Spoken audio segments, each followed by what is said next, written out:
Hi, and welcome back.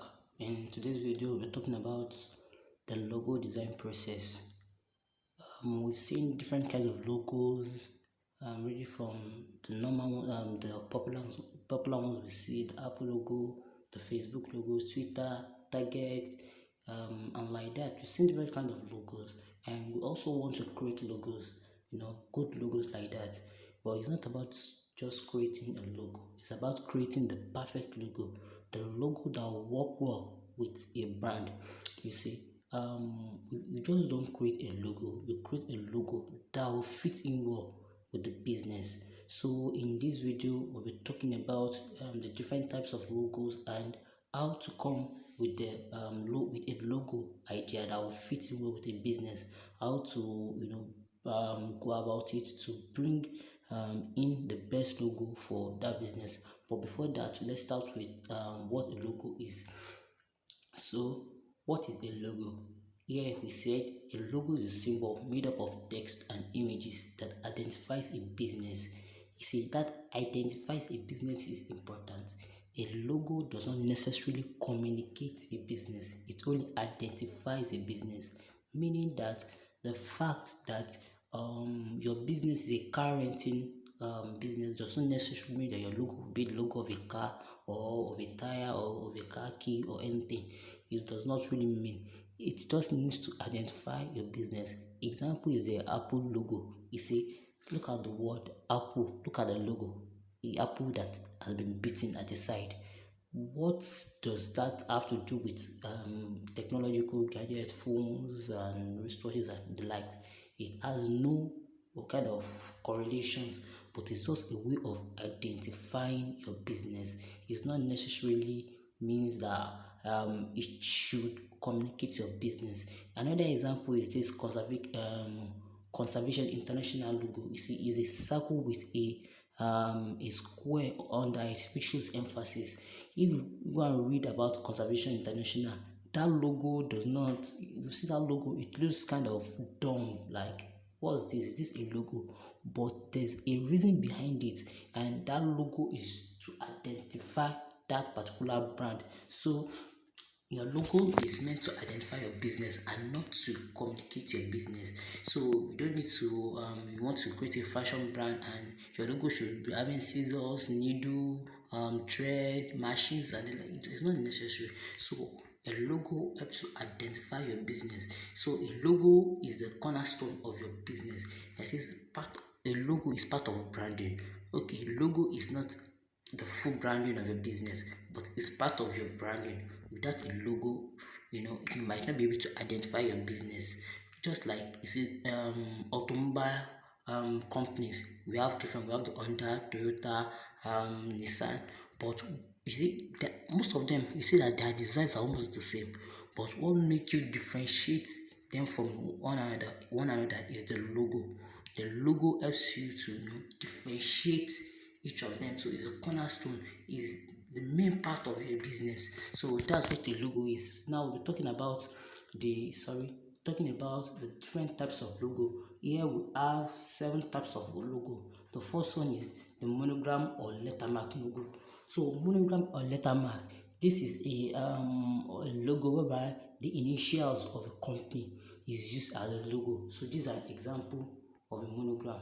This NASA is an example of a monogram logo. So you see, it's an abbreviation of what's it called, of the brand. So it can be done in a stylish way. So that's monogram or lettermark. The second one is wordmark. This is when the logo is the name of the brand. Example here is Google. You see, Google is the name of the brand. So the Google is used as a logo, and it is given a particular font to to show, to explain that business, and also in different colors. So the third one is abstract logo.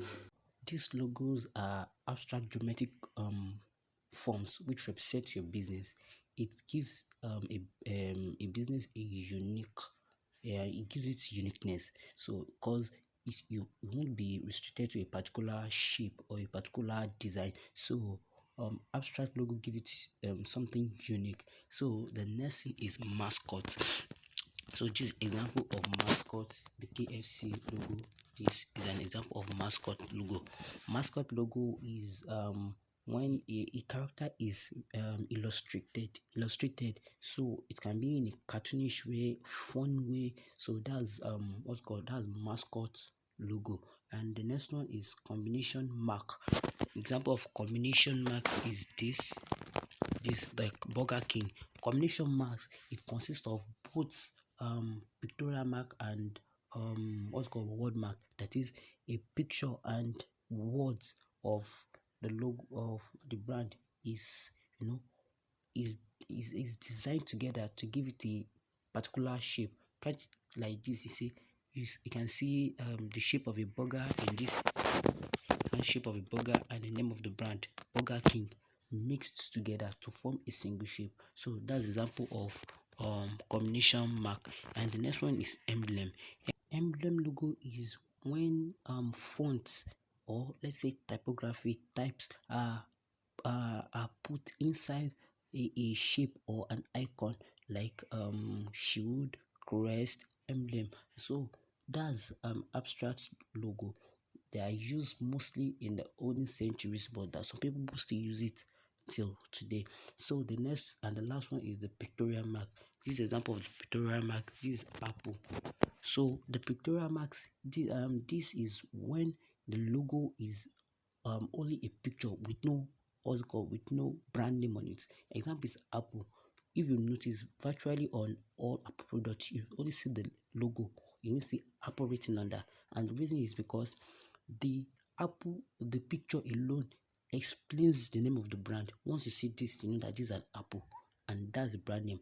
And it is always unique, and it is always used by brands that have been known, and this type of logo is not good for an upcoming brand since it has not been known. So if anyone just sees a logo with no name, they won't know what it is. But I'm very sure that once you see this Apple logo anywhere, you know that it is an Apple product. So the next place we'll be going to is the qualities of a good logo. What makes a good logo? What should be inculcated when designing a good logo? So the first one is simplicity. A logo must be simple. A logo does not necessarily does not need to be so complex. A logo should be something that you can, without looking at it, you can always replicate it anywhere, anytime. It does not have to be something, because when your audience are seeing your logo for the first time, so it should be something that when they leave, they can still remember. So for example, logos that maybe by the roadside, vehicles are moving. It should be something that when vehicles move and someone sees it, the person will still remember. It's they only see it by a split second, so it's something that you should still remember. So simple. So it does not, you do not have to add all elements. It should be something so simple. The second one is uniqueness. Your logo should be unique.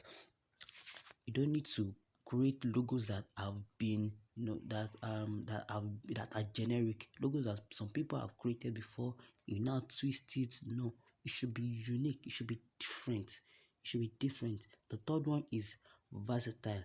Versatile in the sense that your logos should be, it should be able to be used on all forms of branding. That is, it should be something that can be used anywhere, maybe on a letterhead, on even something small as zip of a bag. It can be used on a banner or anything. It should be something that can be used anywhere.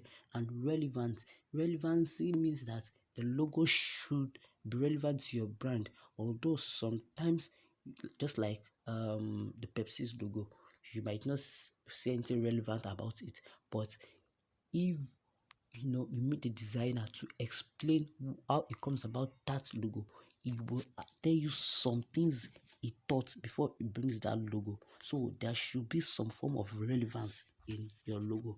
Memorable is more or less like when we said simple. It should be something that you can remember. You can always remember anywhere, anytime. It's something that once you see once, you can remember it anytime. Scalable, that is, the logo should be something that when you reduce it to a small size, someone can still recognize it.